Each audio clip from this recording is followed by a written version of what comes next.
ఎడారిలో సెలయేర్లు. జనవరి 22వ తేదీ కొరకు రాయబడిన ఈ భాగాన్ని మీకు చదివి వినిపిస్తున్నది సహోదరుడు పాల్ సుందరం. అరణ్య ప్రదేశమునకు ఏకాంతముగా వెళ్ళెను. మత్తయి శుభవార్త 14వ అధ్యాయము 13వ వచనము. వాయిద్య సమ్మేళనం మధ్యలో కొద్ది క్షణాలు మౌనం ఆవరిస్తుంది. వెంటనే సంగీతం మళ్ళీ మొదలవుతూ ఉంటుంది. ఈ మౌనములో సంగీతమేమీ వినిపించదు. మన జీవితపు సంగీత సమ్మేళనంలో ఇలాంటి మౌనాలు వచ్చినప్పుడు మనం రాగం అయిపోయిందని భ్రమపడతాము. దేవుడు తానే ఒక్కొక్కసారి మనకిష్టం లేని విశ్రమాన్ని, అనారోగ్యాన్ని, మన అంచనాల వైఫల్యాన్ని, ప్రయత్నాల పరాజయాన్ని మనకు కలిగించి సాగుతున్న రాగం ఆగిపోయేలా చేస్తాడు. మన స్వరం మూగబోయింది అని చిన్నబుచ్చుకుంటాం. మన సృష్టికర్త ఆనందానికై జరిగే సంగీత కచేరీలు మన గొంతు కలవడం లేదే అని నిరాశపడతాము. సంగీత విద్వాంసులు ఈ మౌనం ఎంతసేపు ఉండాలో ఎలా తెలుసుకుంటారు? జాగ్రత్తగా గమనిస్తే తెలుస్తుంది. మౌనంలో కూడా వాళ్ళు తాళం వేసుకుంటూనే ఉంటారు.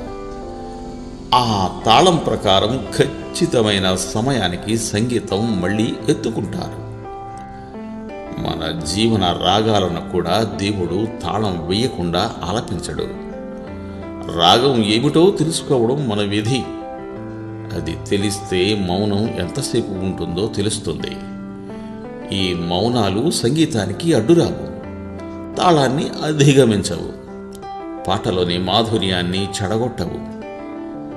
మనం దేవుని వైపుకు చూస్తే దేవుడే మన రాగాలకు తాళం వేస్తుండడం చూస్తాము. ఈ తాళాన్ని అనుసరిస్తే మౌనం తర్వాత వచ్చే స్వరాన్ని సరిగ్గా ఎత్తుకోగలుగుతాము. మౌనం వచ్చినప్పుడు సంగీతం ఆగిపోయిందని నిరుత్సాహపడితే వెనకబడిపోతాము. మౌనంలో కూడా సంగీతం ఉందని మరిచిపోవద్దు. జీవన రాగం ఆలపించడం చాలా కష్టమైన పని. దేవుడు మనకి ఎంతో ఓపికతో నేర్పిస్తున్నాడు. ఎంతకాలమైనా ఆ రాగాలను మనం నేర్చుకోవాలని ఎదురు చూస్తున్నాడు. దైనందిన జీవితపు హడావిడిలో నుంచి, ప్రపంచ పోకడల పరుగు పందాల నుంచి, పరలోకపు నీడలోని పరిశుద్ధుని జాడలోకి కాసింతసేపు ఇటురమ్మని కబురందిందా? బహుశా ఎడారి సీమల్లోకి, ఒంటరితనంలోకి, దేవుని సన్నిధిలోకి, ఈ ఏకాంతంలో నాతో గడపమంటున్న ఆయన కోమల స్వరం వినడానికి పిలుపు అందిందా? క్రీస్తు నడిచిన ఇరుకు దారుల్లోకి, జీవజలం ప్రవహించే వాగుల్లోకి, దేవునితో కలిసి నడిచే ధన్యతలోకి, ఆయన ఇల్లు కనిపించే చేరువలోకి పిలుపు అందిందా? నీడ కోసం, నైర్మల్యం కోసం దేవా నీకు వందనాలు. నీ ప్రేమ చూపిన రహస్య బాటల కోసం, చీకటిలో మాకు నేర్పిన విచిత్రమైన పాఠాల కోసం.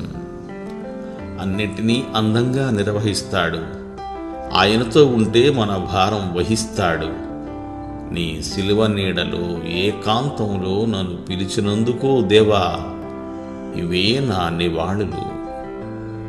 దేవుడు మిమ్ము దీవించుగాక. ఆమేన్.